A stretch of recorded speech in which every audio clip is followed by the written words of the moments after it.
नारायणं नमस्कृत्य नरं चैव नरोत्तमं देवीं सरस्वतीं व्यासं ततो जयमुदीरयेत् मूकं करोति वाचालं पङ्गुं लङ्घयते गिरिं यत्कृपातमहं वन्दे परमानन्दमाधवं यत्कृपातमहं वन्दे परमानन्दमाधवं।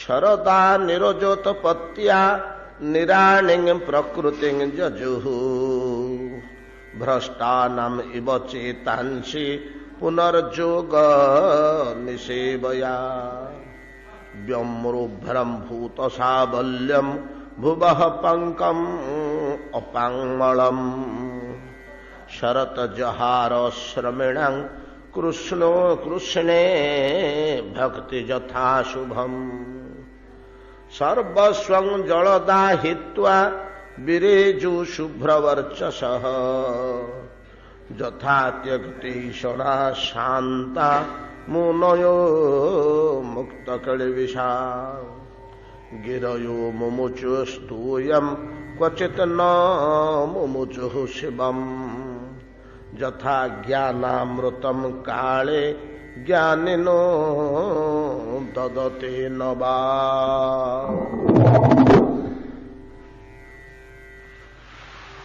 श्रील सुत गोस्वामी कहउछन्ति सनकादि मुनिगणक सम्मुखरे मुनिगण श्रवण करंतु।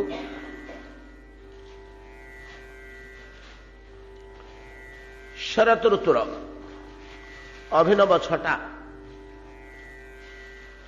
जार सामंजस्य विधान पूर्वक मनोहर आध्यात्मिक उपदेश प्रदान करुछन्ति सुखदेव गोस्वामी। शरत कालर विचित्र वर्णना अपरूप शोभा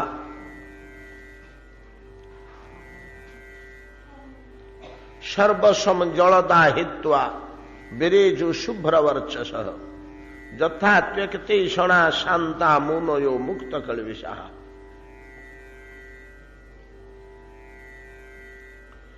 गिरयो मुमुचु स्तोयम क्वचित न मुमुचु शिवम यथा ज्ञानामृतम काले ज्ञानिनो ददते नवा। काले उपयुक्त अवसर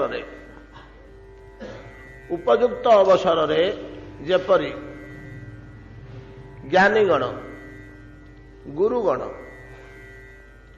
शिष्य उपरे परम संतोष प्रकाश पूर्वक ज्ञानमृत प्रदान करती। काले उपयुक्त काल आसी पहुंचले दीर्घ दिन धरी गुरुकुलाश्रम शिष्यगण गुरु सेवा कर चली अकातर प्राण रे सेमती किछि अनुभव करू न थांती जे ताहांक जीवन रे अग्रगति हेछि किछि आगे गलेनी किछि बुझी गलेनी किछि जानी गलेनी एमती अनुभव होय ना। किंतु आश्रमचित कर्म ब्रह्मचर्याश्रमचित कर्म करी गुरुदेवंकर आदेश पालन गुरुकुलाश्रम रे श्रेष्ठ सेवा भितरे परिगणित है। औपनिषदिक भाषा रे आदेश पालन गुरु की आदेश देले ताहा पालन करवा। भगवान कृष्ण साक्षात गुरु सांदीपनिकर आदेश पालन पूर्वक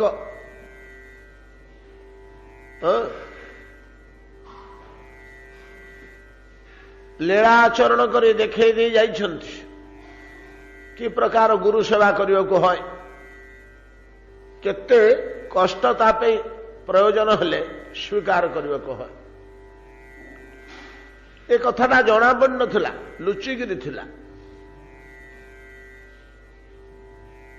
ଭଗବାନଙ୍କର କୃଷ୍ଣଙ୍କର ସ୍ୱଧାମ ପ୍ରତ୍ୟାବର୍ତ୍ତନର ଅବ୍ୟବହିତ ପୂର୍ବରୁ ଅଳ୍ପ କାଳ ପୂର୍ବରୁ ଦୈବାତ ବନ୍ଧୁ ସୁଦାମା ପତ୍ନୀ ସୁଶୀଳାଙ୍କ ପ୍ରେରଣାରେ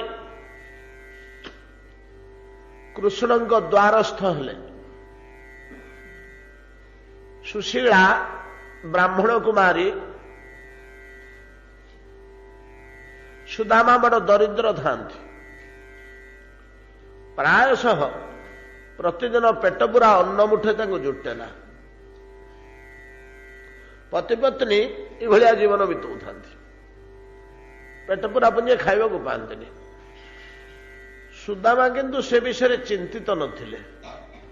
ଗଣ୍ଡେ ଖାଇବାକୁ ମଧ୍ୟ ପେଟ ପୁରା ମିଳୁନି, କୁଡ଼ିଆ ଭାଙ୍ଗି ପଡ଼ିଲାଣି, ଆଉ ତା ଭିତରେ ଆଶ୍ରୟ ନେବା ପାଇଁକି ଆଶ୍ରୟ ଦେବା ପାଇଁ କୁଡ଼ିଆ ଆଉ ସମର୍ଥ ନୁହଁ, ଏ ବିଷୟରେ କିନ୍ତୁ ତାଙ୍କର ଦୃଷ୍ଟିପାତ ନାହିଁ ସୁଦାମାଙ୍କର।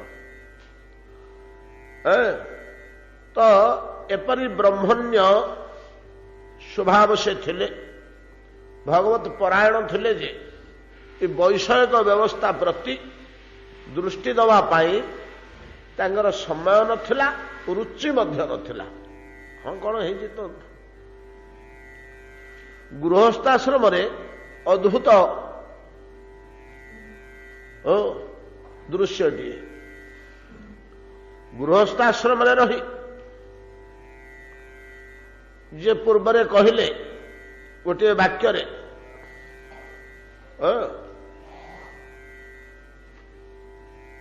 ଚାରୋଟି ସ୍ଥାନରୁ ମଇଳା ଅପହରଣ କରି ଶରତ କାଳ ଚାରି ଆଶ୍ରମରୁ ହରିଭକ୍ତି ଯେପରି ଶୁଭତ୍ୱ ପ୍ରଦାନ କରେ, এই ଚାରି ସ୍ଥାନରୁ ମଳ ଅପସାରଣ ପୂର୍ବକ ତଦ୍ରୂପ ଶୁଭତ୍ୱ ପ୍ରଦାନ କଲା ଶରତ କାଳ। ଚାରି ଆଶ୍ରମ ଭିତରେ ଗୃହସ୍ଥାଶ୍ରମ ଅଛି। ଗୃହସ୍ଥାଶ୍ରମର ବିଧିବିଧାନ ନୀତି ନିୟମ କିଛି ତ ପାଳନ କରୁନଥିଲେ ସୁଦାମା। ଯଦି ପାଳନ କରୁଥାନ୍ତେ ଏମିତି ଦରିଦ୍ର ଜୀବନ ବିତେଇବାକୁ ପଡ଼ିନଥାନ୍ତା।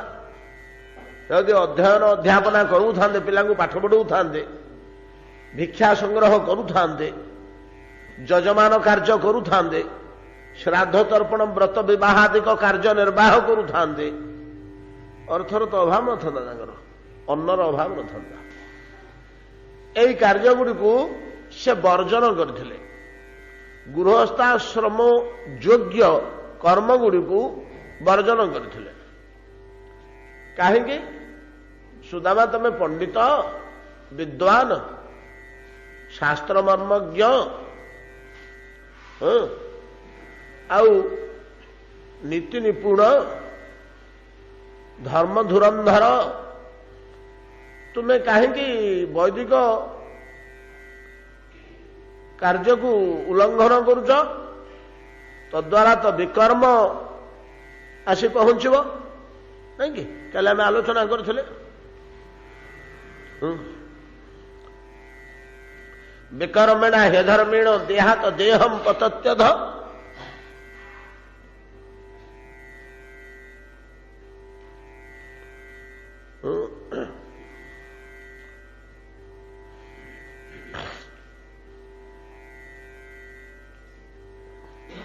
ସେ ବାକ୍ୟଟି ହେଲା ଜଂ ଶାସ୍ତ୍ର ବିଧି ମୁତ୍ସୃଜ୍ୟ ବର୍ତ୍ତତେ ଅସଂଯତାତ୍ମନ, ଅସଂଯତେନ୍ଦ୍ରିୟ, ଆତ୍ମନ ନା ଇନ୍ଦ୍ରିୟ। ଗୀତାର ଶ୍ଲୋକ ଯଶାସ୍ତ୍ର ବିଧି ମୁତ୍ସୃଜ୍ୟ ବର୍ତ୍ତତେ କାମଚାରତଃ, କିନ୍ତୁ ଭାଗବତର ଏକାଦଶ ସ୍କନ୍ଧରେ ସେ ଶ୍ଲୋକଟି ହେଉଛି ଯଶାସ୍ତ୍ର ବିଧି ମୁତ୍ସୃଜ୍ୟ ବର୍ତ୍ତତେ ଅସଂଯତେନ୍ଦ୍ରିୟ ବିକର୍ମେଣ ହ୍ୟଧର୍ମେଣ ଦେହାତ ଦେହಂ ପତତ୍ୟଧ। ତଳକୁ ତଳକୁ ପଳେଇଯାଏ। ତମେ ସେ ଦୋଷରେ ପଡ଼ିଯିବନି କି ସୁଦାମା? ତମେ କାହିଁକି ଶାସ୍ତ୍ରବିଧି ଲଙ୍ଘନ ପୂର୍ବକ କାର୍ଯ୍ୟ କରୁଛ? ତ ସୁଦାମା ଶାସ୍ତ୍ରବିଧି ଲଙ୍ଘନ କରି ଅଧପତନର ସମ୍ମୁଖୀନ ହେବେ ନାହିଁ। କାହିଁକି? ବରଂ ଶୁଭତ୍ୱ ପ୍ରାପ୍ତ ହେବେ, ଭାଗବତ ଧର୍ମର ଆଚରଣ କରୁଛନ୍ତି ବୋଲି। वैदिक धर्म वर्णाश्रम धर्म को परित्याग पूर्वक भागवत धर्म को आचरण कर भागवत धर्म बा भक्ति धर्म कृष्ण भक्ति यथा शुभम बोली कहले पूर्वोक्त वाक्य जे आचरण करती तांकर शुभत्व ही उपस्थित है अधपतन होए ना केमिति शास्त्र वाक्य अच्छी परा विक्रमेणा ह्यधर्मेण देहात देहं पतत्यध ना हाँ शास्त्र वाक्य अच्छी से वाक्यटा क्या प्रति लागू हम आलस्य मूर्खता कृपणता शठता और अज्ञान वशत जे वैदिक अनुष्ठान को उल्लंघन करती से हम किंतु वैदिक धर्म समूह को लंघन करी जे भागवत धर्मर आश्रय नहीं था लागू हेनी कहीं ना से वाक्य ठू आ बलिष्ठ वाक्य अच्छी सर्वधर्मान परित्यज्य मामेक शरणं व्रज भागवत धर्मर आश्रय कर भागवत धर्मर आश्रय करुवा लोक शुभत्व उपस्थित है परा ना हाँ शुभत्व उपस्थित है आ खाइबा कहीं मिलूनी अस्थि कंकाल सार ही रही सात गंठी कर चिरा गामछा खंडे पिंधुची या ना शुभ भागवत धर्म दृष्टि एटा शुभ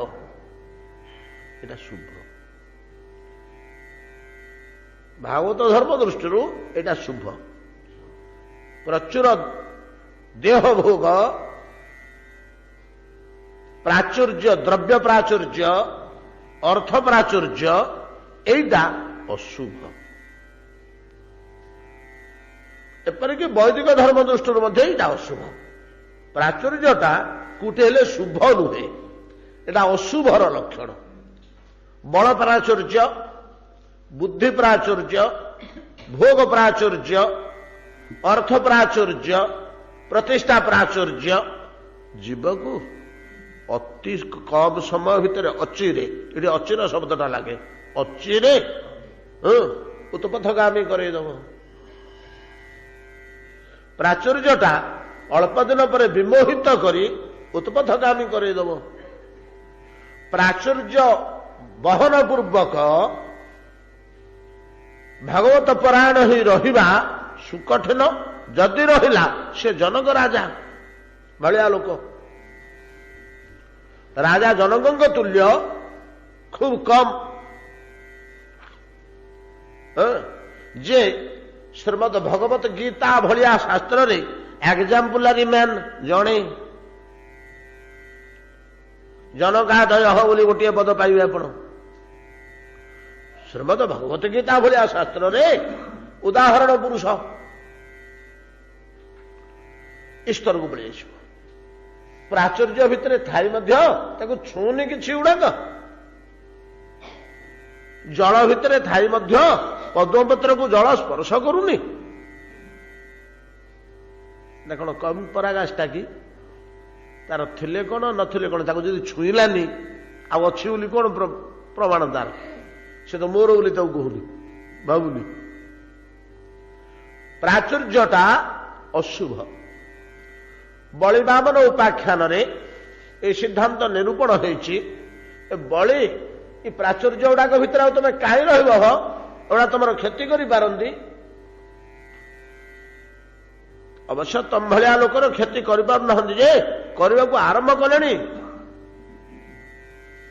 प्रभु कौन कले मुझे जापारे बंद हाँ तुम जापार पिला लोक बोली तो मुझे आसिली प्राचुर्य गुड़ा तुम छड़ेवा तुम एत दान कौन कर बाटर तुमको से आक्रमण करने को आरंभ कला मुझे तो जहाँ मांगले देवी कौन बुझीपार केड़े सूक्ष्म भाव आम भितर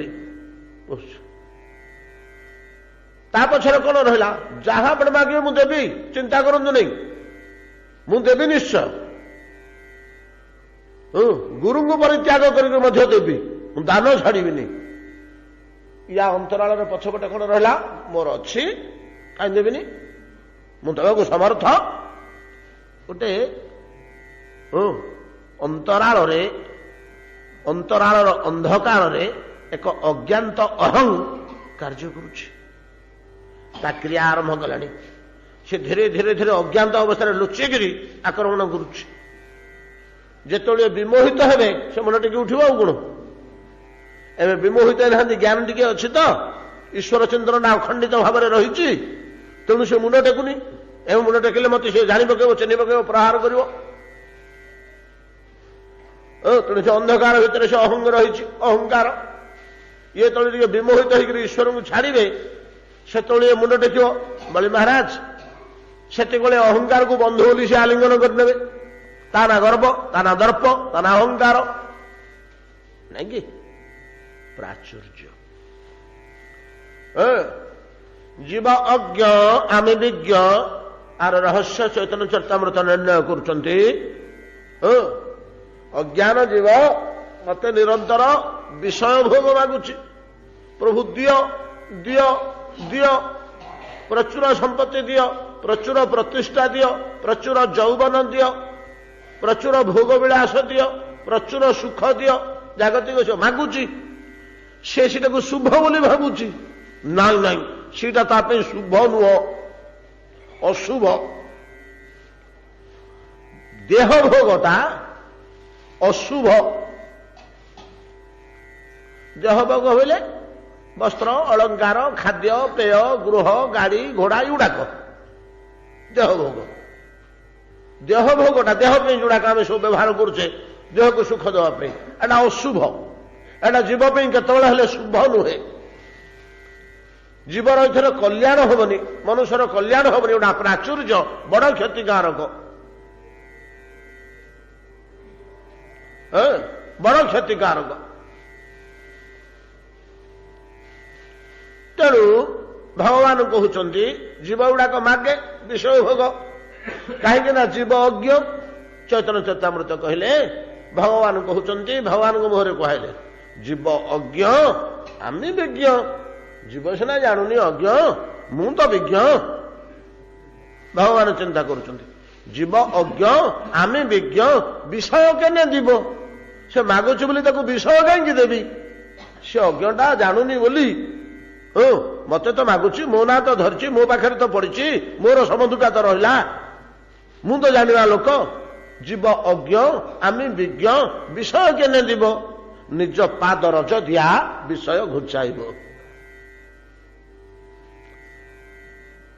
ନିଜ ପାଦ ପଦ୍ମ ଦିଆ, ନିଜ ପାଦ ରଜ ଦିଆ, ନିଜ ପାଦ ରଜ ଦେବି, ବିଷୟ ତାଠୁ ଘୁଞ୍ଚେଇ ଦେବି।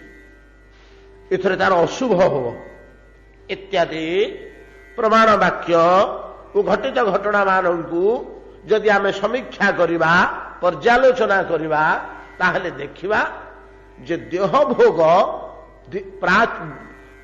ଭୋଗ ପ୍ରାଚୁର୍ଯ୍ୟ ଜୀବ ନିମନ୍ତେ କଲ୍ୟାଣକର ନୁହେଁ। ବୋଧହୁଏ ଭାଗବତ ଧର୍ମୀ ପରମ ପ୍ରବୀଣ ସୁଦାମା ଏହା ରହସ୍ୟ ଉତ୍ତମ ରୂପେ ଅନୁଭବ କରିଥିଲେ କି କଣ? ତେଣୁ ତ ଅଧା ପେଟ ଖାଇବା, ଭଙ୍ଗା ଚାଳ ତଳେ ଶୋଇବା ପ୍ରତି ଦୃକ୍ପାତ କରୁନଥିଲେ। ପତ୍ନୀ ସୁଶୀଳା କିନ୍ତୁ ଥିଲେ ଅନ୍ୟ ଧରଣର। ଅନ୍ୟ ଧରଣର ମାନେ ଦେହଧର୍ମୀ, ଭୋଗବିଳାସ ପ୍ରିୟ, ପ୍ରାୟଶଃ କାମିନୀ ଗଣ ତତ ରୁଚି ମତି ହେଇଥାନ୍ତି। ପ୍ରାୟଶଃ ଜଗତରେ ସେମାନେ ପ୍ରକୃତିର ଅଂଶ ତ, ପ୍ରାକୃତ ବସ୍ତୁ ପ୍ରତି ଏକ ରୁଚି ଓ ଆକର୍ଷଣ ରହିବା ସେମାନଙ୍କର ସ୍ୱାଭାବିକ। ସେମାନେ ସୌନ୍ଦର୍ଯ୍ୟ ପ୍ରିୟ, ଅର୍ଥ ପ୍ରିୟ, ପ୍ରତିଷ୍ଠା ପ୍ରିୟ ହବାଟା ସ୍ୱାଭାବିକ। କିନ୍ତୁ ସୁଦାମାଙ୍କ ପତ୍ନୀ ତ ସର୍ବସାଧାରଣ ରମଣୀ ନୁହନ୍ତି। ସେ କାହିଁକି ଦେହ ଭୋଗରେ ପଡ଼ିଲେ? ନା ସର୍ବସାଧାରଣ ରମଣୀଙ୍କ ଭଳିଆ ସେ ମଧ୍ୟ ଭୋଗବିଳାସ ପ୍ରିୟା ଥିଲେ? ନାଇଁ, ନଥିଲେ।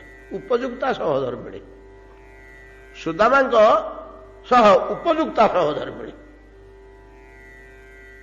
ବରଂ ସୁଦାମାଙ୍କଠୁ ଟିକେ ବୈଶିଷ୍ଟ୍ୟମତି କମ ନୁହନ୍ତି।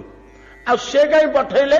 ତମ ବନ୍ଧୁ ରାଜା ହେଇଛନ୍ତି କୃଷ୍ଣ ମଥୁରାରେ ଦ୍ୱାରକାରେ, ଯାଉନ କିଛି ମାଗି ଆଣିବ, ଆମର ଦାରିଦ୍ର୍ୟ ଦୂର ହୋଇଯିବ। କାହିଁକି ପଠେଇଲେ? କାହିଁକି ପଠେଇଲେ କି ପ୍ରାୟଶଃ ସାଧ୍ୱୀ ରମଣୀଗଣ ପତିବ୍ରତା ପତିପରାୟଣା, ପତିଙ୍କର ଏତାଦୃଶ ଦୁଃଖ ଆହାର କଷ୍ଟଟା ସେ ସହିପାରିଲେ ନାହିଁ। ନାରୀ ଧର୍ମ ଅନୁସାରେ ପ୍ରଥମ କାର୍ଯ୍ୟ ହେଲା ପତି ସେବା, ତାପରେ ଈଶ୍ୱର ସେବା, ସାଧାରଣ ଧର୍ମ ଦୃଷ୍ଟିରୁ। କିନ୍ତୁ ଗୋପାଙ୍ଗନା ମାନଙ୍କ ଏଇଟା ଲାଗୁ ହଉନି। ସେଇ ସ୍ତରକୁ ପଳେଇଲେ, ଭାଗବତ ଧର୍ମକୁ ପଳେଇଲେ ସମସ୍ତେ ঊର୍ଦ୍ଧ୍ୱକୁ ଉଠିଗଲେ। ଯେମିତି ଆମର ବୈଦିକ ଧର୍ମ ଚତୁରାଶ୍ରମୀ ପୁରୁଷ ମାନଙ୍କ ନିମନ୍ତେ, ନାରୀମାନଙ୍କ ନିମନ୍ତେ ବୈଦିକ ଧର୍ମ ହେଲା ପତିପରାୟଣତା। ହେଲେ ସ୍ୱାମୀଙ୍କୁ ଯେତେବେଳେ ନିଜ ହାତରେ ମୁଠେ ପେଟ ପୁରା ଖାଇବାକୁ ଦେଇପାରୁନାହାନ୍ତି, ତାଙ୍କୁ ବାଧୁଛି, କଷ୍ଟ ହଉଛି, ଏଇଥିପାଇଁ ପଠେଇଥିଲେ। ମୁଁ ବଡ ଘରର ଗୃହିଣୀ ହେବି, ଏଇ ଉଦ୍ଦେଶ୍ୟରେ ପଠେଇ ନଥିଲେ। ଯାହା ହଉ ଏହାଙ୍କ ଆଦେଶରେ ଗଲେ। କିଏ ସେ? ସୁଦାମା ଗଲେ, କୃଷ୍ଣଙ୍କ ଦ୍ୱାରସ୍ଥ ହେଲେ, ଖବର ଦେଲେ ପ୍ରହରୀ ହାତରେ, ପିଲାଦିନର ବନ୍ଧୁ ପାଠପଢ଼ା ସାଙ୍ଗ ସୁଦାମା ଆସିଛନ୍ତି। କୃଷ୍ଣ ସିଂହାସନରେ ଥିଲେ, ଅନ୍ତଃପୁରରେ ଥିଲେ। ଯେମିତି ସମ୍ବାଦ ପାଇଲେ ବିହ୍ୱଳିତ ହୋଇଗଲେ। ମୁଁ ଈଶ୍ୱର, ଏଇ ଜ୍ଞାନ ମଧ୍ୟ ରହିଲାନି, ଅଭିଭୂତ ହୋଇଗଲେ, ଦୌଡ଼ିଗଲେ, ଆଲିଙ୍ଗନ କରି ସୁଦାମାଙ୍କୁ, କଙ୍କାଳ ସାର ମଳିନ ବ୍ରାହ୍ମଣ, ଚିରା ବସ୍ତ୍ର ଖଣ୍ଡେ ପିନ୍ଧିଛନ୍ତି କଟିରେ, ଆଉ ଖଣ୍ଡେ କାନ୍ଧରେ ପକେଇବାକୁ ମଧ୍ୟ ନାହିଁ, ଧରିକିରି ପଳେଇ ଆସିଲେ। ଭାଇ ଭାଇ ସୁଦାମା, ସୁଶୀଳା କେମିତି ଅଛନ୍ତି? ନା ଭଲ ଅଛନ୍ତି। ମୋ ପାଇଁ କିଛି ପଠେଇ ନାହାନ୍ତି? ମୋ ପାଇଁ କିଛି ପଠେଇ ନାହାନ୍ତି? ଦେଖି ଦେଇକିରି ଦ୍ୱାରକାର ରାଜକୀୟ ବ୍ୟବସ୍ଥା, ସୁଦାମା ଏପରି ଲଜ୍ଜିତ ହୋଇଯାଇଛନ୍ତି ଯେ, ଆଜ୍ଞା ସିଏ ମଧ୍ୟ କେମିତି ସ୍ତ୍ରୀ ଲୋକଟେ ଦେଖନ୍ତୁ, ଖୁଦ ପୁଞ୍ଜ ହେଲେ କଣ ହେଲା, ନେଇଥା ଠାକୁରଙ୍କୁ, ନେଇଥା ଖାଅ। ପ୍ରଭୁଙ୍କୁ ଆମର ଯାହା ଅଛି ଆମେ ତା ଦବା। ପ୍ରଭୁ କଣ ଦ୍ରବ୍ୟ ଚାହାନ୍ତି କି? ବଡ ବଡ ଦେଶୀ କଦଳୀ ଚାହାନ୍ତି? ଭାବ ଚାହାନ୍ତି, ଆଗ୍ରହ ଚାହାନ୍ତି, ପ୍ରେମ ଚାହାନ୍ତି, ପ୍ରୀତି ଚାହାନ୍ତି, ଦ୍ରବ୍ୟ ତ ଚାହାନ୍ତିନି। ଏଇ କ୍ଷୁଦ୍ର ପୃଥୁକଣା ବୋଲେ ଖୁଦ କଣା, ତାକୁ ପୃଥୁକ କୁହାଯାଏ। ସଂସ୍କୃତରେ ତାକୁ କୁହାଯାଏ ପୃଥୁକ। ଏଇ ପୃଥୁକ କଣା ଇଏ ଯେତିକି ପରିମାଣର ଭାବ ବହନ କରୁଛି, ପ୍ରୀତି ବହନ କରୁଛି,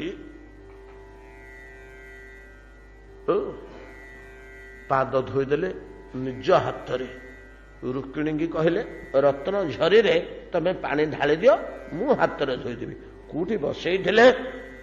ରୁକ୍ମିଣୀଙ୍କ ସହ ଭଗବାନ ଶ୍ୟାମ ସୁନ୍ଦର ଶ୍ରୀକୃଷ୍ଣ ଯେଉଁ ପଲଙ୍କରେ ଶୟନ କରନ୍ତି, ସେଇ ପଲଙ୍କରେ ବସେଇଲେ। ଯାହାକୁ ସ୍ପର୍ଶ କରିବାର ଅନ୍ୟର ଅଧିକାର ନାହିଁ, ଗୁରୁଦେବଙ୍କ ଆସନଟାରେ ଆମେ ବସିବା କି ନା ତାଙ୍କ ଲୁଗାଟା ପିନ୍ଧିବା?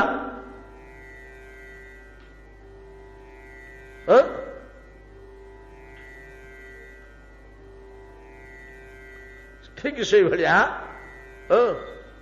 ସ୍ୱ ପଲ୍ୟଙ୍କରେ ରୁକ୍ମିଣୀ ଯେଉଁ ପଲ୍ୟଙ୍କରେ ବିହାର କରନ୍ତି, ତାରି ଉପରେ ବସେଇଲେ, ଗୋଡ ତଳକୁ ଲମ୍ବେଇ ଦେଲେ। ରୁକ୍ମିଣୀଙ୍କୁ କହିଲେ, ତମେ ପାଣି ଢାଳି ଦିଅ, ତମେ ଧୋନି, ତମେ ଭଲ କରି ଧୋଇ ପାରିବନି। ନିଜ ହାତରେ ଧୋଇଲେ।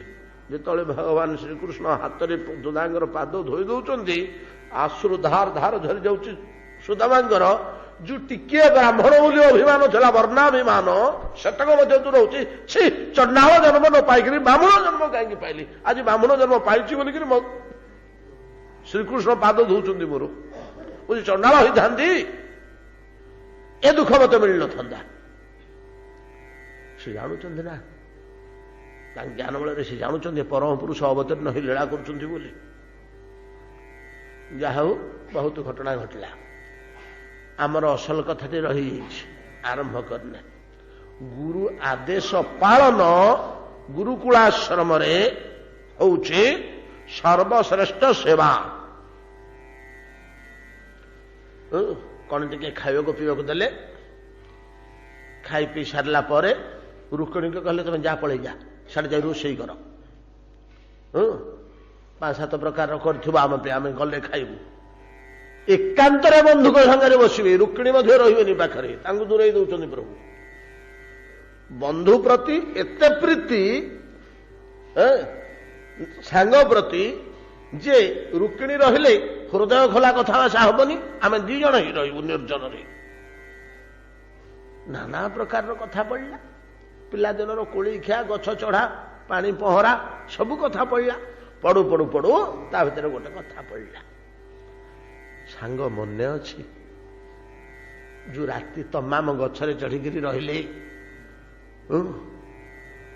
କୃଷ୍ଣ କହିଲେ ହଁ ହଁ ହଁ, କି ଅବସ୍ଥା ହିଁ ସେଦିନ ସୁଦାମା, ଦରବରା ତ। ଆଉ ଗୋଟେ ରାତି ହେଇଥିଲେ ମରି ଯାଇଥାନ୍ତେ 2 ଜଣ ଆଗ, ଆଉ ବଞ୍ଚି ନଥାନ୍ତେ। କଣ ହେଲା ଘଟଣା? ଗୁରୁ ଗୃହରେ ଅନେକ ପିଲା ଥାନ୍ତି, ପାଠ ପଢୁଥାନ୍ତି। ସାନ୍ଦୀପନୀଙ୍କ ଆଶ୍ରମରେ ଗୁରୁମା ଭାତ ଡାଲମା କରିକି ସମସ୍ତଙ୍କୁ ଖାଇବାକୁ ଦେବେ। ଆଉ କଣ କରିବେ? ଆଉ ପିଲା ଗୁଡା କୋଉଠି ଖାଇବେ? ସେତେବେଳେ ହଷ୍ଟେଲ ଥିଲା ନା ବୋର୍ଡିଂ କରିଥିଲେ ସେମାନେ। ସେ ରୋଷେଇ କରି ଖାଇବାକୁ ଦେବେ। ବର୍ଷା ଦିନଟା କାଠ ନଥାଏ, ଯୋଉ ଡାଙ୍ଗ 2-4 ଖଣ୍ଡ ଥାଏ କଞ୍ଚା ଉଦା, ବଡ ବିରକ୍ତ ହଉଥାନ୍ତି ଗେଜେ ଗେଜେ ହେଲେ। ବୁଢୀ ଲୋକ ତ, ସ୍ତ୍ରୀ ଲୋକ ସ୍ୱଭାବ, ଚୁଲି ନ ଜଳିଲେ ଗେଜେ ଗେଜେ ହେବେ। ସାନ୍ଦୀପାନି କହିଲେ ବୋଲି ଏ କୃଷ୍ଣ ସୁଦାମା କଣ କରୁଛନ୍ତି ସେଠି? ଏ 2 ଜଣ ବସିକିରି, ଏ 2 ଜଣ ପରମ ସାଙ୍ଗ, ସବୁ ପିଲାଙ୍କଠି ଅଲଗା ହେଇକିରି ବସିକିରି କଥା ହଉଥିବେ, ଗପ ଖାଉଥିବେ, ଚଣା ଖାଉଥିବେ। ଆରେ କଣ କରୁଛ ରେ? ଗୁରୁଦେବ ବସୁଛୁ, କିଛି କାମ କରୁନୁ, ବସୁଛୁ। କଣ କରିବୁ ଗୁରୁଦେବ? କଣ ଗେଜେ ଗେଜେ ହଉଛି ଦେଖାନି ଟିକେ, ଯାଠି। ଦୌଡ଼ିଲେ। ଗୁରୁମା କଣ ହେଇଛି? ନା କଣ ହେଇଛି ଦେଖଠି, କଣ ଅବସ୍ଥା, ମୁଁ କି କଲବଲ ହଉଛି। ହଇରେ କେମିତି ତମକୁ ଖାଇବାକୁ ଦେବେ ଚଣ୍ଡାଳେ? ମତେ କି ଅବସ୍ଥା କରୁଛ? କାଠ ଆଣିଦେବୁ ମା, କାଠ ଆଣିଦେବୁ। ଦେଖଠି ବାପା କୋଉଠି ଶୁଖିଲା କାଠ ଖଣ୍ଡେ ଆଣିଲୁ। ଅବସ୍ଥା ଦୌଡ଼ିଲେ। ଅରଣ୍ୟ ଭିତରକୁ ପ୍ରବେଶ କରିଛନ୍ତି। ଘଞ୍ଚ ଅରଣ୍ୟ ଭିତରକୁ ଆସିଲା ଭୟାନକ ବର୍ଷା। ଭୟାନକ ବର୍ଷା ଯେ ମଛଲିପଟ୍ଟମରେ ବୋଧେ ଲଘୁଚାପ ହେଇଥିଲା। ଏମିତି ଛେଚିଲା ବର୍ଷା, ଦିନ ତମାମ ବର୍ଷା ହଉଛି। ଅରଣ୍ୟ ଭିତରେ ମନୁଷ୍ୟ ବୁଡିଗଲା ଭଳିଆ ଜଳ ଭର୍ତ୍ତି ହେଇଛି, ବହିକିରି ଯାଉଛି, ବୁଡିଗଲା। କଣ କରିବେ? 2 ଯାକ ଦେଖୁ ଦେଖୁ ସନ୍ଧ୍ୟା ହେଲା। କିନ୍ତୁ ସନ୍ଧ୍ୟା ହେଲା, ଭୟ ଲାଗିଲା। ୟାର ତଳେ ତ ପାଣି, ବର୍ଷାରେ ତିନ୍ତି ତିନ୍ତି ଦିନ ଯାକ ଅଛନ୍ତି, ଭୋକ ଉପବାସ। ସେପଟେ କଣ ହେଇଛି ନା ହିଂସ୍ର ଜନ୍ତୁ ବାହାରିବେ ରାତି ହେଇଗଲେ। ଗୋଟେ ବଡ ଗଛ ଦେଖିକିରି ତାପରେ ଚଢିଗଲେ। ରାତି ତମାମ ବର୍ଷା। ସନ୍ଧ୍ୟା ହେଇଗଲା ଯେତେବେଳେ ନ ଫେରିଲେ ପିଲା 2ଟା, ଗୁରୁଦେବ ସାନ୍ଦୀପନୀ ଆଉ କଣ ଖାଇବେ, କଣ ପିଇବେ? ଛଟପଟ ରାତି ଆଗ ହଉଛନ୍ତି। ବୁଢା ବାମୁଣ୍ଡେ ଯିବା, କଣ ସାହସ କରିବେ, କୁଆଡେ ଯିବେ? ଯେମିତି ରାତି ପାଇଲା, 2-4 ଜଣ ଶିଷ୍ୟଙ୍କୁ ସାଥିରେ ଧରି ଅରଣ୍ୟ ଭିତରକୁ ଆସିଲେ। କୃଷ୍ଣରେ ସୁଦାମାରେ କୋଉଠି ଅଛରେ? ଅରଣ୍ୟ ଭିତରେ ଡାକି ଡାକି ଡାକି ବୁଲୁଛନ୍ତି। ଏମାନେ ଯୋଉ ଗଛରେ ଅଛନ୍ତି ଚଢିକିରି, ଖଣ୍ଡେ ଦୂରରେ ତଳେ ଡାକ ଶୁଭିଲେ ଜାଣି ପକେଇଲେ ଗୁରୁଦେବ ଡାକୁଛନ୍ତି। ହଁ ଗୁରୁଦେବ, ଆମେ ଏଠି ଅଛୁ, ଭଲ ଅଛୁ ଗୁରୁଦେବ। କଣ କହୁଛନ୍ତି ଗୁରୁଦେବ? ଭଲ ଅଛୁ ଗୁରୁଦେବ, ଭଲ ଅଛୁ, ଆମର କିଛି ହେଇନି। এই কথা পকাই 2 বন্ধু ରୁକ୍ମିଣୀଙ୍କ ପଲଙ୍କ ଉପରେ ଗୁରୁ ସେବା କଥା ଯେତେବେଳେ ଆଲୋଚନା କରୁଛନ୍ତି, ଆଜ୍ଞା ଦେଖନ୍ତୁ କୋଉ ସ୍ଥାନରେ କୋଉ କଥା ପଡିଛି। ଭଗବାନ ଶ୍ରୀକୃଷ୍ଣ ପ୍ରମାଣ କରି ଦେଖେଇ ଦଉଛନ୍ତି ଯେ ଗୁରୁକୁଳ ଆଶ୍ରମରେ ଗୁରୁ ସେବା ହିଁ, ଗୁରୁ ଆଦେଶ ପାଳନ ହିଁ, ଗୁରୁ ବାକ୍ୟ ପାଳନ ହିଁ ସର୍ବୋତ୍ତମ ସେବା ଇତ୍ୟାଦି ମାନଙ୍କ ଦ୍ୱାରା କାଳେ କାଳେ ଶବ୍ଦଟାରୁ ଏତକ ବାହାରୁଛି, ଆଉ ବାହାରିବ। କାଳେ ବୋଲି କହୁଛନ୍ତି। ତ ଜ୍ଞାନେନ କ୍ୱଚିତ୍ ଦଦତି କ୍ୱଚିତ୍ ନ ଦଦତି, କିଂ ଜ୍ଞାନାମୃତମ କ୍ୱଚିତ୍ ଦଦତି। କାହାକୁ କେମିତି ଦିଅନ୍ତି, କେତେବେଳେ ଦିଅନ୍ତି ନା କାଳେ କାଳେ ଉପଯୁକ୍ତ ଅବସରରେ। କେଉଁ ଅବସର ଆସିଲେ ନା ଏତାଦୃଶ ଆଦେଶ ପାଳନ ରୂପକ କର୍ମ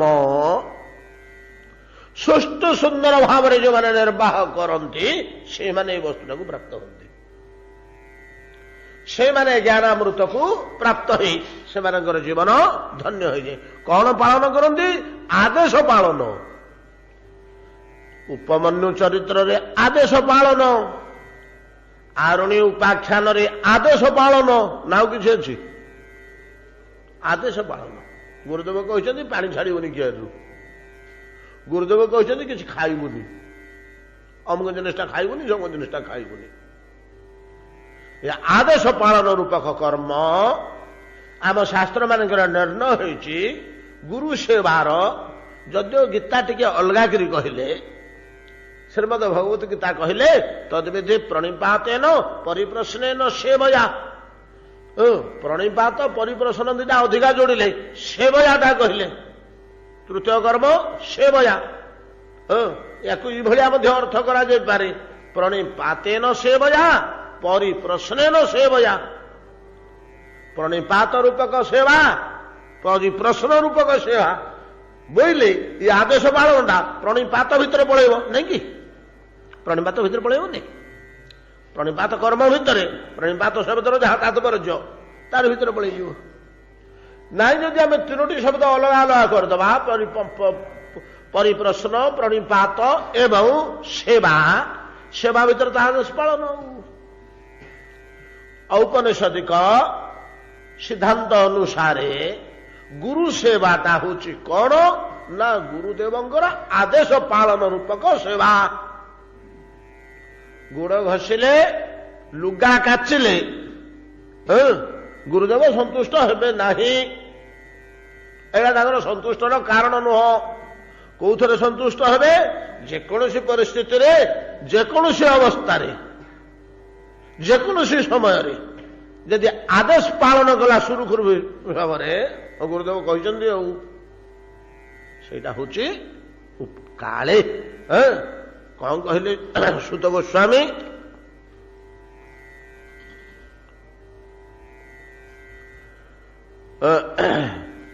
ଯଥା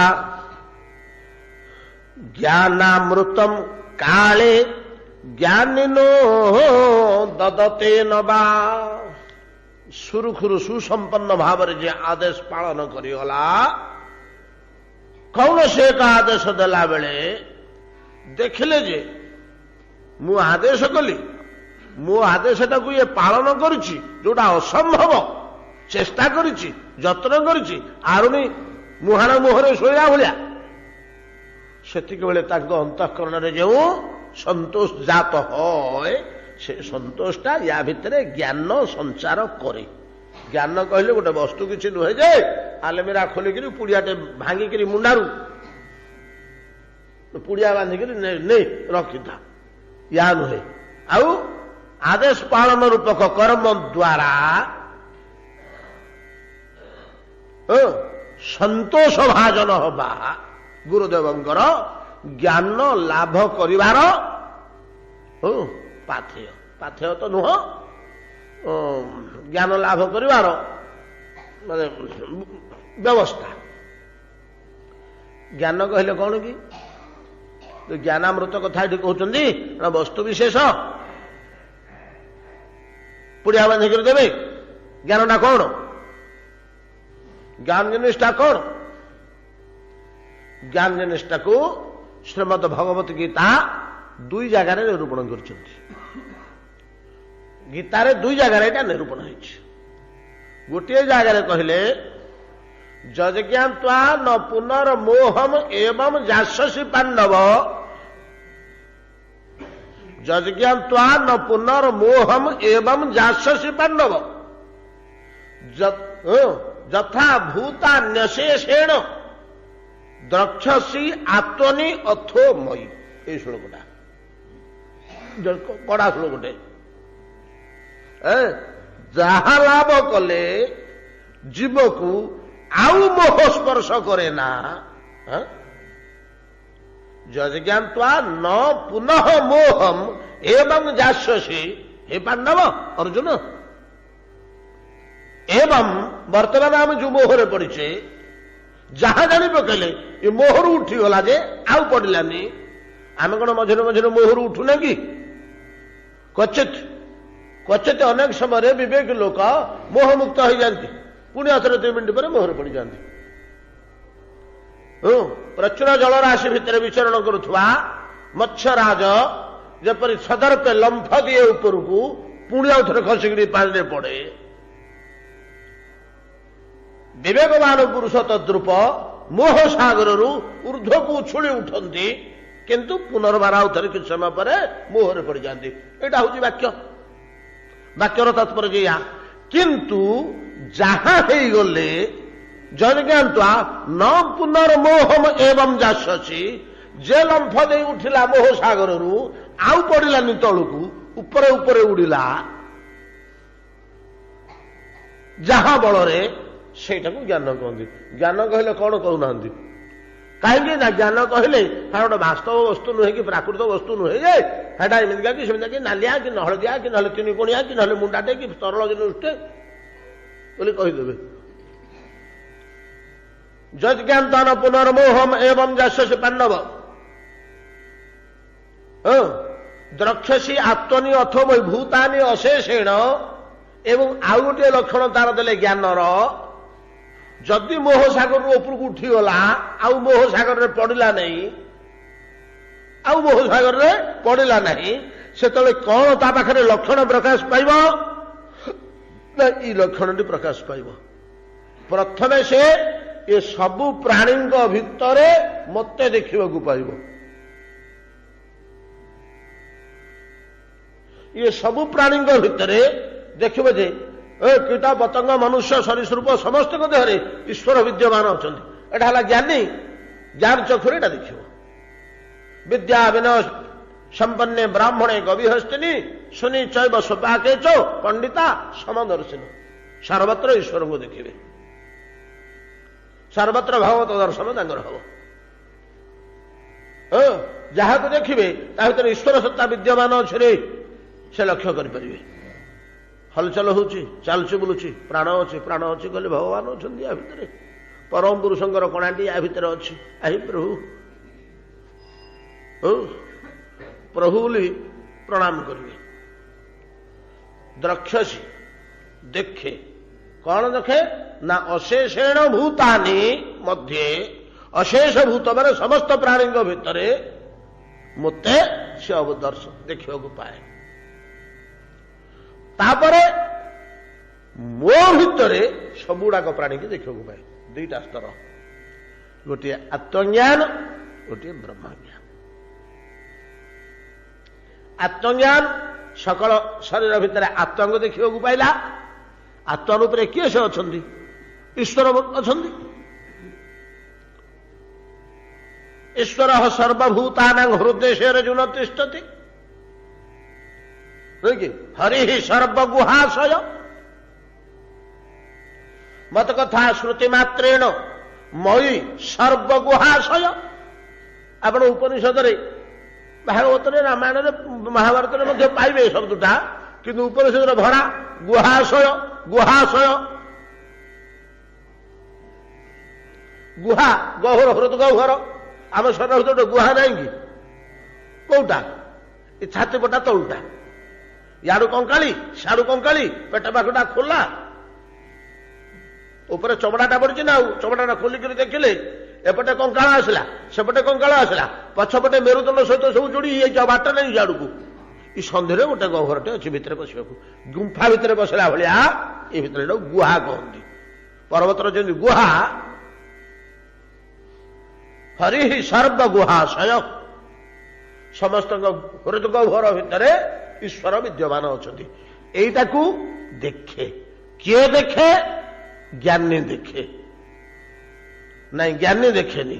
ଯିଏ ମୋହ ସାଗରରୁ ଉର୍ଦ୍ଧ୍ୱକୁ ଉଠିଗଲା ଆଉ ମୋହ ସାଗରରେ ପଡିଲାନି, ସିଏ ଦେଖେ। ତାର ସକଳ ଜୀବରେ ଈଶ୍ୱର ଦର୍ଶନ, ଆତ୍ମା ରୂପେ ଈଶ୍ୱର ଅବସ୍ଥାନ କରୁଥିବା ଦର୍ଶନ ହଏ। ତାକୁ କହନ୍ତି ଆତ୍ମଜ୍ଞାନ। आत्मा सब जीवों भितर थिबा आत्मा संबंध में से जानिला आत्मार वास्तव स्वरूपटा कौन जानी पकेला आत्मज्ञ ज्ञानर द्वितीय पर्याय उच्चतम पर्याय उच्च पर्याय निम्न पर्याय है आत्मज्ञान जोड़े स्तर तो नहीं कि केते थर आम आलोचना करछे परवर्ती स्तर है ब्रह्मज्ञान ब्रह्मज्ञान कहले कौन धीरे धीरे धीरे धीरे यहाँ अबुद्ध दुर्बुद्ध से आत्मज्ञान को बुझे कही हम ब्रह्मज्ञान को बुझे कही हम ये सब जीव गुड़ाक से आत्मा जे मो भितर अवस्थान कर मो आश्रय अच्छा ये सब गुड़ाक गोटे सर्वखल्युजंग ब्रह्म ये सब गुड़ाक गोटे यहाँ आम हठात बुझीपर आम केते उदाहरण देखिए आपण मान गुड़ाक बुझे भूली भूली जाऊँ मास मास बीती मुंड गोलमाल हो मुढ़ी मुआ चूड़ा मुआ गोटी गोटी गोटी गोटी मुआ विक्षिप्त हो पड़ा से कि गोटे समष्टिटा व्यष्टिटा कि समष्टि समष्टिटा ब्रह्म ये ज्ञानटा तार जात है यहाँ सहज बुझे हेनी जेन भूतास्य शेषेण द्रक्षस्यति आत्मनि अथोमयी जज्ञातन पुनर्मोहम एवं झास्यसि पांडव जेना भूतान्य शेषेण द्रक्षस्यात्व न्यथो मयी मयी मो भितरे समस्त को देखा पाए मत समस्त भितर देखा पाए प्रथमे द्वितीय स्तर को गले समस्त को मो भितर देखा पाए तो कथा आत्मज्ञान और ब्रह्मज्ञान एक ज्ञानामृत केतबेले लाभ करे शिष्य गुरुदेव ठारू ना काले केउ काल रे हो ना आदेश पालन करू करू एपरि कौन समय रे गुरु गोटे आदेश दे देइचंती सेटा गोटे असंभव कार्य किंतु शिष्य ताकू छाड़ुनी मत गुरुदेव आदेश अच्छी जहाँ करी लगी गुरुदेव आखिर पड़े हरे बुद्धू मूर्ख यहाँ कौन कर चेष्टा कर गुरुदेव बुझी पकड़े अरे मो आदेश मुझे करी लगी जहाँ तो ना मरी जीवरे आपले आपले जा गले खाई शोई पड़े ये जो संतोष ये संतोषटा ता भीतर ज्ञान जाग्रत करदेव आउ किसी नहीं आउ किसी नहीं ए संतोषण भावटा शिष्य भितर कि ज्ञान कौन ता भितर ना कि 4 दिन तले आम आलोचना करथिले ना समस्त भितर अच्छी तदा आदित्यवच ज्ञानम प्रकाशयति तत्पर श्रद्धावान लभते ज्ञानम तत्पर संजते इंद्रिय तो आदित्यवच ज्ञानम ज्ञानटा को क्या सतरे तुलना कले आदित्य साथ सूर्य थे सूर्यटा कौन नाला सका या कारखाना आसिक फिट है पूर्व दिगरे सूर्य थिला किंतु अदृश्य अवस्था थिला काले उपयुक्त समय ठीक 6:15 मिनिट्रे बाहर दिख बेल ऊपर सूर्य थिला अदृश्य अवस्था थिला अज्ञात अवस्था थिला उपयुक्त काल रे उदय हला ठीक तद्रूप ज्ञान समस्त भीतर आदित्यवच ज्ञान समस्त भीतर निहित अच्छी किपरि सेटा प्रकाश पाए ना काल उपयुक्त अवसर रे सेटा प्रकाश पाइब भक्ति तो ज्ञान कथा विचार कले आम ये आमर ये आवश्यक नहीं खाली प्रासंगिकता थी कहीदे भक्ति भक्ति सेमती उदय हेनी आ भक्ति केमी उदय हम गोटे लिभादीप अच्छी आ गोटे जलंता दीप ता देहरे जोड़िले जमी लिभादीपटा जली उठे सेमती हृदय हला मन हला बुद्धि हला जीव हला दीप आ गोटे जलंता दीप आ गोटे भक्तिमान पुरुष ताकू जदि जलईदेव ता भितर एमती तो भक्ति तू भगवान को मुंडिया बारू चटकरी जल्ला आ गोटे जलंता दीप स्पर्श पाइले भक्ति रूपक दीप जली उठे नहीं कि भक्ति किए देले होए, किए देले होए। ज्ञान जमी आपे आपे उदय हुए सूर्योदय होला भलिया गुरु संतोषण द्वारा भक्ति सी भलिया होए ना, किए जड़े जड़े देले होए। हेले किए जड़ेले हम जलंताटे जड़ेले हम ना आ गए लिभा दीपटे नहीं घसिया दीटा को बोले पथर को पथर घसिले निआ बाहर दीप दीटार मुह को घसिले बाहर निआ हेनी जलंता दीपटे लगेले जली उठ भक्ति हेले जलंता दीप किए जे भक्ति प्रज्वलित हो उठी जार निरंतर भक्ति गरगर अवस्था अच्छी भाया व्यक्ति विद्रोह कौन कले कृष्ण को छाड़ी भगवान को विद्रोहाणी पाद धूली बोली पड़े मुंडे कहीं जलुचे नहीं कि कृष्ण को सानिध्य पाई जली उठी जलंता दीपटा दीपटे जलुव टे जो ऑक्सीजन बेसी मिलगला कि भूसक जली उठे अधिका टिके नहीं कि मिली मिली होता पवन टे सब पड़े आसला पवन ऑक्सीजन अच्छी तेजीगला से ऑक्सीजन रूपक कृष्ण जो पड़े आसला विद्रोहाणी रूपक जलंता दीपटा प्रचंड भाव जली उठला यह महालोक विकिरण करुच्ची से लक्ष्य कर पारे भक्त भक्त प्राण विदुर अरे एटा भयंकर भाव जलुची शुणी भगवान को छाड़ी तार चरण धूली नेले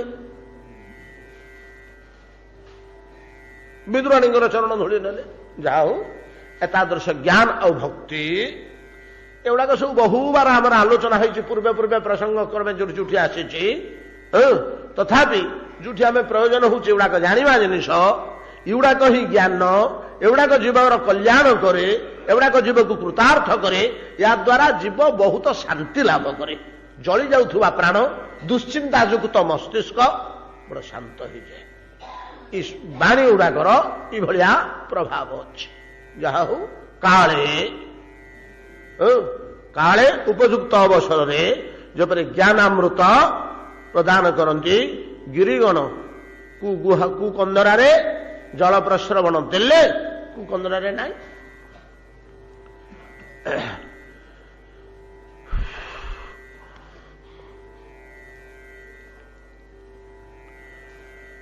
गिरयः मुमुचु तोयम क्वचित् न मुमुचु शिवं यथा ज्ञानामृतम काले ज्ञानिनो ददते नवा नैवाविदन क्षीयमाणं जलम गाध जले चराहा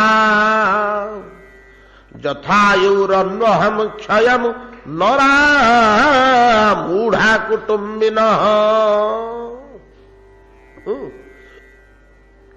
कुटुम्बिनः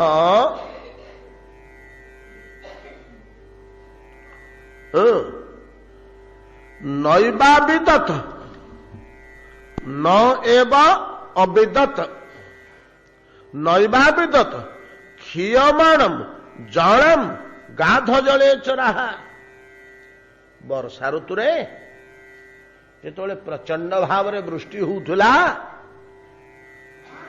नदी पुष्करिणी कूप तड़ाग गर्त इत्यादि बाद जोठी टिके खालुआ भूमि अच्छी पानी भर्ती होता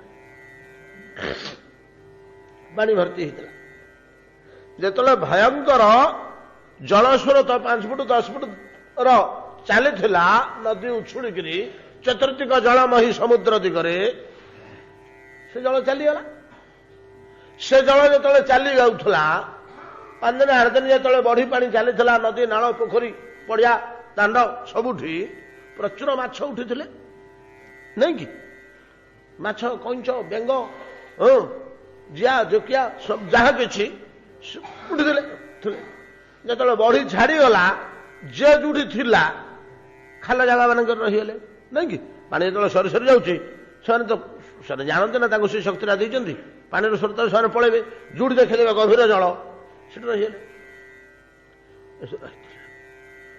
गाध जल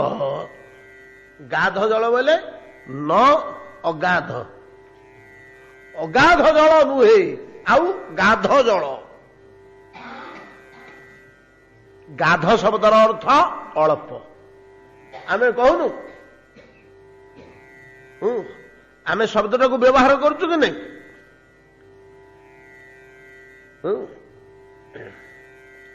ସେ କି ସ୍ୱର ଶଶୀ କରେ ଧରି ବଂଶୀ ଅଳପ ଅଳପ ହସି ଏ ପାରିରେ ରହି ଦେଲା ମା ଝୁଲାଇ ଗଲା ଗଲା ବୋଲି ଭାସି। ଗୋପାଙ୍ଗନା ମାନେ ପରସ୍ପର କଥା ହଉଛନ୍ତି କଣ ନା ଅଗାଧ ବାରିରେ କ୍ଷେପଣୀ ଭସାଇ ଦେଲା। ଗୋପାଙ୍ଗନା ମାନେ କହୁଛନ୍ତି କୃଷ୍ଣ କେମିତି ଡଙ୍ଗାରେ ବସେଇକିରି ନଈ ବଢିରେ ଛାଡ଼ିଦେଲେ ଜ ରହିଗଲେ କୂଳରେ। କି ଅବସ୍ଥା ହୁଏ? କୃଷ୍ଣ ଟିକେ ପାରି କରିଦେଲେ ଆମକୁ ଆରପଟକୁ। ମତେ ହେଲେ ବେଳୁ ନାଇଲୁ ମୋ ବାଛୁରୀ ଆଡେ ସାଡେ ପଳେଇଲେଣି ନା ଟିକେ ପାର କରିଦେଇ ପଳେଇ କେତେ ସମୟ ଆମକୁ ଆରପଟେ ଛାଡ଼ିଦେ ଆଉ ଡଙ୍ଗା ଫଙ୍ଗା କିଛି ନାହିଁ ନାଉରିଆ ଫାଉରିଆ ନାହିଁ କେମିତି ଯିବୁ? ଅତି ବିରକ୍ତ ଯେତେବେଳେ କଲେ ଜାବୁଡି ଧରିଲେ ନାହିଁ ଆମକୁ ଛାଡ଼ିବୁ କେମିତି ହେଲେ ଛାଡ଼ିବୁ ନା ଆମେ କେମିତି ଯିବୁ ନହେଲେ ଆରପଟକୁ। କୃଷ୍ଣ ମଧ୍ୟ ରାଗିଗଲେ। ବସ ବସ ଶୀଘ୍ର ବସ ସବୁ ବସେଇ ଦେଲେ ଅଣ୍ଟେ ପାଣି ନାଇଁ କି ଯାଇ ସେ ଡଙ୍ଗାଟାକୁ ଛାଡ଼ିଦେଲେ ନଈ ଭିତରୁ ଆଡେ ପଳେଇ ଆସିଲେ। ଯୋଉ କୋଳାହଳ ପାଟି କରୁଛନ୍ତି ଯୋଉଟା ନଦୀ ଭିତରେ। ସେଠି ଗୋପାଙ୍ଗନା କହୁଛି ଅଗାଧ ବାରିରେ କ୍ଷେପଣୀ ଭସାଇ ଦେଲା। ଅଗାଧ ବାରି ଅଗାଧ ଶବ୍ଦ ଆମେ ସବୁଠି ବ୍ୟବହାର କରୁଛେ। ଅଗାଧ ଅଗାଧ ଶବ୍ଦଟା କେବଳ ଜଳରେ ଲାଗେ ଆଉ କୋଠି ହେଲେ ଲାଗେ ନା ନାଇଁ କି? ଗୁଡେ ଲୋକ ଜମା ହେଇଥିବେ ଅଗାଧ ଲୋକ ଜମା ହେଇଥିଲେ ହୋ ବୋଲି କହୁଛେ ନାଇଁ ସେଠି ଲାଗିବନି। ବର୍ଷା ହେଲା ଅଗାଧ ବର୍ଷା ହେଲା ବୋଲି କହୁଛେ। ଅଗାଧଟା କେବଳ ଜଳର ଗଭୀରତାକୁ ସୂଚାଏ। ପ୍ରକୃତରେ ଅଗାଧ ଶବ୍ଦଟା ତାର ମୂଳ ଶବ୍ଦ ନୁହଁ, ଗାଧ ଶବ୍ଦଟା ହେଲା ମୂଳ ଶବ୍ଦ। ନ ତତ୍ପୁରୁଷରେ ନ ଲାଗିକିରି ନଟା ଅ ହେଇ ଅଗାଧ ଶବ୍ଦ ଉଚ୍ଚାରିତ ହୁଏ। ମଶା କାମୁଡୁଛନ୍ତି ଭିତରୁ। ଅଗାଧ ଗାଧ ଅଳ୍ପ। ନଈ ବଢି ଯେତେବେଳେ ପଡିଥିଲା ବହୁତ ଜଳଜନ୍ତୁ ଆସିଥିଲେ। ପାଣି ତ ସବୁ ଖାଲ ଖଣା ମାନଙ୍କରେ ଥିଲା। ଯୋଉ ଖାଲଟା ଅଳ୍ପ ଗଭୀର ଅଳ୍ପ ପାଣି ଥିଲା ଏ ଫୁଟ ଦେଢ ଫୁଟ ଖଣ୍ଡେ ପାଣି ଗଭୀର ଏ ଗୋଟେ ଟାଲଟେ ଆଉ କଣ ଯୋଉ ଟାଲ କହନ୍ତି ଚୁଆ କହନ୍ତି ଖାଲ କହନ୍ତି ଟାଲ କହନ୍ତି। ଆଣ୍ଠୁଏ ଖଣ୍ଡେ ପାଣି ଅଛି ଆଉ 20-25 ଫୁଟ କି 22 ଫୁଟ ଖଣ୍ଡେ ଲମ୍ବା ଚଉଡା ହବ। ୟାର ଭିତରେ ପାଣି ଅଛି। ବର୍ଷା ତ ଛାଡିଗଲା ଶରତ ଋତୁ ପଳେଇ ଆସିଲା। ଶରତ ଋତୁରେ ଖରାଟା ଟାଣ ନାହିଁ କି? ଶରତ ଋତୁରେ ଖରା ଭୋଦୁଅ ମାସଟା ପରା। ଭୋଦୁଅ ଖରା କାଦୁଏ ପଶି ଜୀବନ ତାର ନେବଣି ଶୋଷି। ଏ ଭାଦ୍ରବ ମାସ ଖରା ତଳେ ବାଜିଲା ସେ ପାଣି ଦିନକୁ 2 ଆଙ୍ଗୁଳି ଲେଖେ କମିଲା ନାଇଁ କି? ଏଥିରେ 1.5 ଫୁଟ କି 2 ଫୁଟ ପାଣି ଥିଲା କି ଫୁଟେ ପାଣି ଥିଲା। 0.5 ଇଞ୍ଚ ଲେଖେ ଦିନକୁ କମିଲା। ତାର ଦିନ ଆଉ 0.5 ଇଞ୍ଚ କମିଯାଇଛି ଖରାରେ ଶୁଖିକିରି। ତାର ଦିନ ଆଉ ବର୍ଷା ତ ନାହିଁ ଖରା ତ ପ୍ରଚଣ୍ଡ ହଉଛି ପାଣିଟା ଶୁଖି ଶୁଖି ଆସିବ ନାଇଁ କି? ସେଇ ପାଣି ଭିତରେ ଯୋଉ ମାଛ କଇଁଛ ବେଙ୍ଗ 4-5ଟା ରହିଯାଇଥିଲେ ସିଆଡେ ଯେ 0.5 ଇଞ୍ଚ ଲେଖେ କମୁଛି ଉପରୁ ପାଣି ଏକଥା ତାଙ୍କୁ ଆଉ ଜଣା ପଡୁନି। ଆରାମରେ ବୁଲୁଛନ୍ତି ସେ ତଳେ ତଳେ ଆନନ୍ଦରେ। କଣ ବୁଝିପାରିଲେ ନା? ସେ ବର୍ତ୍ତମାନ ଜାଣିନାହାନ୍ତି ଯେତେବେଳେ 4 ଇଞ୍ଚ କି ଆସିବ ସେତେବେଳେ ଜାଣିବେ। ବର୍ତ୍ତମାନ 1.5 ଫୁଟ ପାଣି ଯେ 0.5 ଇଞ୍ଚ ଲେଖେ ଦିନକୁ କମୁଛି ଖରାରେ ଏଇଟା ସେ ଜାଣିପାରୁନାହାନ୍ତି। ଏହା ଶରତ କାଳର କାର୍ଯ୍ୟ। ଶରତ ଋତୁରେ ଛୋଟ ଛୋଟ ଖାଲ ଗୁଡାକରେ ଯୋଉଠି ଅଳ୍ପ ପାଣି ଥାଏ କାଳକ୍ରମେ ଧୀରେ ଧୀରେ ଧୀରେ 15 ଦିନ 20 ଦିନ ଶୁଖିଯାଏ। ପାଣି ଧୀରେ ଧୀରେ କମି ଆସେ। ଅତଏବ ଗାଧ ବାରି ଅଳ୍ପ ପାଣି ଥିବା ଖାଲ ମାନଙ୍କରେ ରହୁଥିବା ଜଳଜନ୍ତୁ ଗଣ ଜଳୀୟ ଚରାହା ସେମାନେ ଆଉ ତଳେ ମହାଆନନ୍ଦରେ ବୁଲୁଛନ୍ତି। ପାଣି ଅଛି ଯଥେଷ୍ଟ ବାସ ବୁଲୁଛନ୍ତି ଖାଉଛନ୍ତି ପିଉଛନ୍ତି ତା ଭିତରେ ଖାଦ୍ୟପେୟ ମିଳୁଛି ଆନନ୍ଦରେ ବୁଲୁଛନ୍ତି। କିନ୍ତୁ ଯୋଉ ଉପରୁ ପାଣି କମି କମି ଆସିଲାଣି ଆଉ 20-22 ଦିନ ପୁରା ଶୁଖିଯିବ। ଆମେ ଠୋ ଠା ହେଇ ଖରାରେ ଏଠି ମରିବା ଶୁଖିକିରି ଶୁଖୁଆ ହେଇଯିବା ଆଉ ମାଛ ହେଇ ରହିବାନି। ଇ ଜ୍ଞାନ ଆଉ ତାଙ୍କର ସେତେବେଳକୁ ଜାତ ହେଇନି। କିପରି ଏଇଟା କି ଭଳିଆ କହୁଛନ୍ତି? ନଇବା ବିନ୍ଦନ ନ ଏବ ଅବିଦନ ଜାଣିପାରୁ ନାହାନ୍ତି। ନ ଏବ ଅବିଦନ ଜାଣିପାରୁ ନାହାନ୍ତି। ନୈବା ବେଦନ କ୍ଷୀୟମାଣମ କ୍ଷୟ ହେଇଯାଉଛି। କ୍ଷୀୟମାଣମ ଜଳଂ ଗାଧ ଜଳେ ଚରା। ଗାଧ ଜଳେ ଚରା ଅଳ୍ପ ପାଣିରେ ବାସ କରୁଥିବା ପୋଖରୀଟା ତ ଶୁଖିଯିବନି, କି ସମୁଦ୍ରଟା ତ ଶୁଖିଯିବନି, ହ୍ରଦଟା ତ ଶୁଖିଯିବନି, ତାହେଲେ କିଛି ହେଲେ ପାଣି ରହିବ। କିନ୍ତୁ ଖାଲ ଖଣା ଗୁଡାକରେ ଯୋଉ ଅଳ୍ପ ଅଳ୍ପ ପାଣି ଯୋଉଠି ଅଛି ଆଣ୍ଠୁଏ ଜଙ୍ଘେ ଅଣ୍ଟେଇ ସେଗୁଡା କମି କମି ଆସୁଛି। ନୈବା ବିଦନ କ୍ଷୀୟମାଣଂ ଜଳଂ ଗାଧ ଜଳେ ଚରା ଯଥାୟୁ ରନ୍ୱହଂ କ୍ଷୟଂ ନରା ମୂଢା କୁଟୁମ୍ବିନ। କୁଟୁମ୍ବିନ କୁଟୁମ୍ବିନ ମାନଙ୍କ ଭିତରେ ଯା ମୂଢା, କୁଟୁମ୍ବୀ ମାନଙ୍କ ଭିତରେ ଯିଏ ମୂଢ, କୁଟୁମ୍ବୀ ତ ସମସ୍ତେ, ଯାହାର କୁଟୁମ୍ବ ଅଛି ସେ କୁଟୁମ୍ବୀ। ପୁତ୍ର କନ୍ୟା ବଧୂ ଇତ୍ୟାଦି ଏମିତି ତ କୁଟୁମ୍ବ କୁହାଯାଏ। ସମସ୍ତଙ୍କର ତ କୁଟୁମ୍ବ ଅଛି, କିନ୍ତୁ ଏ କୁଟୁମ୍ବୀ ମାନଙ୍କ ଭିତରେ ଗୋଟେ ଗୋଟେ ମୂଢ ଅଛନ୍ତି। କାହାକୁ ମୂଢ ବୋଲି କୁହାଯିବ? ମୂଢ ବୋଲି କାହାକୁ କୁହାଯିବ? ଗୋଟା ସବୁ ବାକ୍ୟ ଅଛି ନା, ଶାସ୍ତ୍ର ବାକ୍ୟ। କୁଟୁମ୍ବୀ ମୂଢ ନୁହଁ, କୁଟୁମ୍ବୀଙ୍କ ଭିତରେ ଗୋଟେ ଗୋଟେ ମୂଢ ଥାନ୍ତି। କାହାକୁ ମୂଢ କୁହାଯିବ? ଯେଉଁ ବ୍ୟକ୍ତି ନିର୍ଣ୍ଣୟ କରନ୍ତି ଯେ ଏ ପରିବାର ପୋଷଣ ହଉଛି ମୋର ଏକମାତ୍ର କର୍ତ୍ତବ୍ୟ, ମୋ ପିଲେ କେମିତି ଭଲରେ ରହିବେ, ମୋ ପିଲେ କାଲି କଣ ଖାଇବେ, ମୋ ପିଲେ କେମିତି ଆନନ୍ଦରେ ରହିବେ, ମୋର ଘର ଦ୍ୱାର କେମିତି ସୁବିଧା ରହିବ, ମୋ ପିଲେ ହେଇକିରି ଯାହାର ଜୀବନ ବିତିଗଲା, ୟା ଛଡା ଆଉ କିଛି ଜାଣିଲାନି, ସେ ହଉଛି ମୂଢ।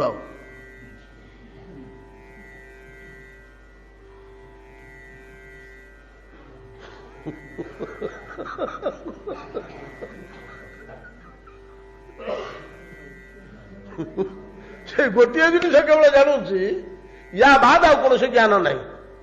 ଆରେ ପିଲା କାହାର ନାହିଁ, ତୁ ଏକୁଟିଆ ଜନ୍ମ କରୁଛୁ? ପିଲା ସମସ୍ତଙ୍କର ଅଛି। ଯିଏ ଜନ୍ମ ହେଇଛନ୍ତି ତୁମେ ଜନ୍ମଟେ କରିଦେଲ, ତା କର୍ମଫଳ ସେ ଭୋଗ କରିବ। ତାର ଯଦି ବିଦେଶକୁ ଯିବାର ଥିବ, ତାର ଯଦି ରାଷ୍ଟ୍ରପତି ହେବାର ଥିବ, ଆଜ୍ଞା କିଏ ଜାଣିଥିଲା ଆମର ଏଇ କାଲାମା କାଲି ରାଷ୍ଟ୍ରପତି ହେବେ ବୋଲି? ଗୋଟେ ଅଧଘଣ୍ଟେ ଭିତରେ ଭାଗ୍ୟ ବଦଳୁଛି। ନାଇଁ, କାଲାମ ସମସ୍ତଙ୍କର ପ୍ରିୟ ଥିଲେ, ଆମ ପାଇଁ ବହୁତ ଦେଶ ପାଇଁ ଉପକାର କରୁଛନ୍ତି, କିନ୍ତୁ ରାଷ୍ଟ୍ରପତି ପଦବାଚ୍ୟ ଏଇଟା କଳ୍ପନା କାହାକୁ ଛୁଇଁଥିଲା? କାହା ଭାଗ୍ୟରେ କଣ ଅଛି, ସେ ତା କର୍ମ ନେଇକିରି ଆସିଛି। ଦବା ଲୋକ ଦଉଛି, ଗୋଟେ ଉପରେ ବସିଛି, ତୁ ଆହାର ମୁଠେ ଦେଇପାରିବୁ ତାକୁ? ମୋର ପୁଅ ବୋଲି କହୁଛୁ କାହିଁ? ଖୁଆତି ତାକୁ ଆଜି 105 ଜ୍ୱର ହେଇଛି, କହିଲୁ ପଖାଳ ଭାତ ଗଣ୍ଡେ। ଆମ ହାତରେ କଣଟେ ଅଛି? ଆମ ହାତରେ କଣ ଅଛି? ପ୍ରଭୁ ଏ ଗୁରୁ ଦାୟିତ୍ୱ ମୋ ଉପରେ ଦେଇଛନ୍ତି। ପ୍ରତ୍ୟେକଟି ଜୀବ ଆପଣଙ୍କର ସନ୍ତାନ। ହେ ପ୍ରଭୁ, ଏ ପରିବାର ଭିତରେ ଯୋଉ 4-5ଟି ଶିଶୁ ଆଣିକିରି ପହଞ୍ଚେଇଲେ, ମୋ ମୁଣ୍ଡରେ ତାଙ୍କ ଦାୟିତ୍ୱ ଦେଲେ, ୟାଙ୍କ ସେବା ମୁଁ କରୁଛି। ୟାଙ୍କ ସେବା ମଧ୍ୟରେ ପ୍ରଭୁ ଆପଣଙ୍କ ସେବା କରୁଛି, ଗୁଡାକ ଆପଣଙ୍କ ଲୋକ। ଆପଣ କୃପା କରନ୍ତୁ, ଏମାନେ ଭଲରେ ରହନ୍ତୁ ଇତ୍ୟାଦି। କୁଟୁମ୍ବ ଭରଣ ପୋଷଣ ବ୍ୟତୀତ ୟାକୁ ମୁଖ୍ୟ କାର୍ଯ୍ୟ ରୂପେ ଗ୍ରହଣ ନ କରି ପରସେବା, ଜୀବସେବା, ଈଶ୍ୱରପରାୟଣତା, ସାଧନା, ନୈଷ୍ଠିକତା, ସାଧୁସନ୍ଥ, ଦୁଃଖେ ରଙ୍କି, ତ୍ୟାଗ ବୈରାଗ୍ୟ, ଗ୍ରାମ ସମାଜ ଇତ୍ୟାଦି ପାଇଁ ଯିଏ ଟିକେ ମୁଣ୍ଡ ଖଟାନ୍ତି, ସେମାନେ ମୂଢ ନୁହନ୍ତି। ଆଉ ମୂଢ କୋଉମାନେ? ନା କେବଳ କୁଟୁମ୍ବ ଭରଣ ବ୍ୟତିରେକ ଆଉ ଯେ କିଛି କାର୍ଯ୍ୟ କରୁନାହାନ୍ତି, ଆଉ କିଛି ମୋର କର୍ତ୍ତବ୍ୟ ଅଛି ବୋଲି ଜାଣୁନାହାନ୍ତି। କୁଟୁମ୍ବ ଭରଣ ତ ସମସ୍ତେ କରୁଛନ୍ତି, ସେଟା କଣ ନିଜେ ଜ୍ଞାନ ବଳରେ କରୁଛନ୍ତି କି? ଏଟା ତ ପ୍ରବୃତ୍ତି, ସେଟା ପ୍ରବୃତ୍ତି। କୁଟୁମ୍ବ ଭରଣ ପୋଷଣଟା ପ୍ରବୃତ୍ତି, ଜ୍ଞାନ ବଳରେ କରାଯାଏ ନା। ଯେମିତି ଝାଡା ଲାଗିବା ପ୍ରବୃତ୍ତି, ଭୋକ ଲାଗିବା ପ୍ରବୃତ୍ତି, ସେଟା ପ୍ରବୃତ୍ତି।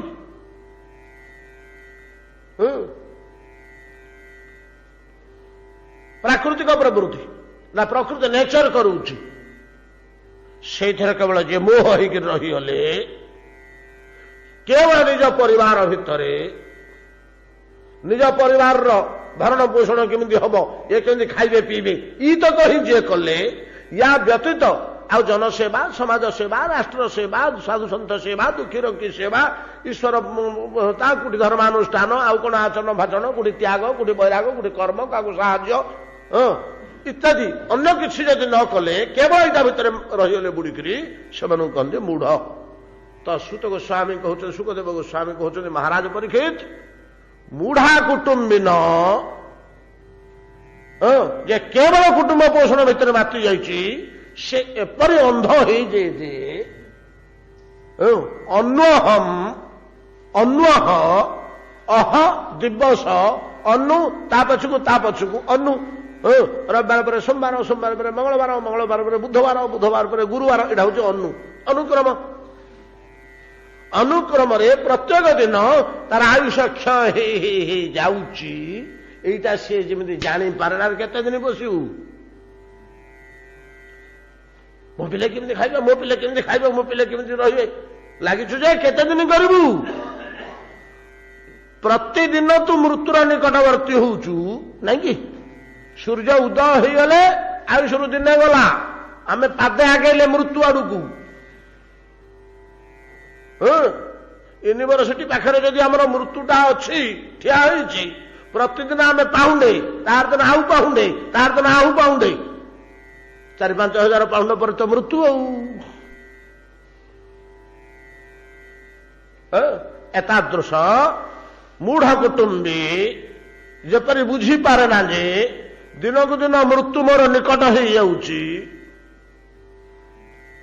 किंतु ईश्वर परायण शास्त्रदर्शी साधु संगी परार्थ निष्ठा थिबा जीव समाज देश सेवा करुवा व्यक्ति जमी अनुभव करें अरे धीरे धीरे बुढ़ा होगली आउ केते काल आ करी जहाँ टिके हेले करदे थे मला बेलू मो साथ कौन जीव पाथेय किछिटा संग्रह करदे थे से जानीपारे बयस होगला आउ बेस दिन बंचर ना मोर ए परिणत बयस किसी धर्म संग्रह करें कि पुण्य संग्रह करें सेवा संग्रह करें मृत्यु पर मो साथी एगुड़ाक जीव एगुड़ा किसी जीवनी ये ज्ञान तार जात है किंतु जे मूढ़ कुटुंबी केवल कुटुंब भरण पोषण लगी से जापारे ना मृत्यु दिन कु दिन मोर निकटवर्ती जपरी गाध जले चरा अल्प पानी रे बास करुथिबा मत्स्यादि जलचर गण दिन कु दिन पानी सुखी जाउछि बोली जानी पारंतिनी